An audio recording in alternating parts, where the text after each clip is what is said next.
আসুন কিছু পত্রিকার শিরোনামগুলো দেখে আসি কি হচ্ছে বাংলাদেশে। হোমিও চিকিৎসককে গুলি করে পালালো দুর্বৃত্তরা, ছিনতাইকারীর হামলায় ভ্যান চালক আহত। পাবনায় যুবলীগ নেতাকে কুপিয়ে হত্যা।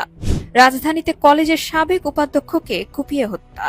অটোরিকশায় যাওয়া নিয়ে ছেলেকে কুপিয়ে হত্যা, বাবাকে জখম। নরসিংদীতে তুচ্ছ ঘটনাকে কেন্দ্র করে যুবককে কুপিয়ে হত্যা। পল্লবী থানায় ঢুকে যুবকের অতর্কিত হামলা, ওসি সহ ৩ জন আহত।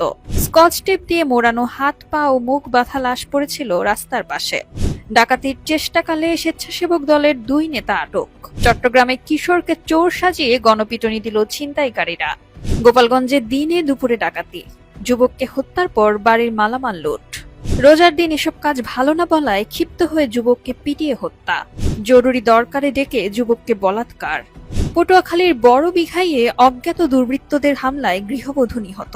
রাজশাহীতে বিএনপির ২ গ্রুপের সংঘর্ষে ছুরিকাহত রিকশা চালক রকি মারা গেছেন। সপ্তাহখানেক আগে করেন ধর্ষণ মামলা, ঝোপে মিলল যুবকের মরদেহ।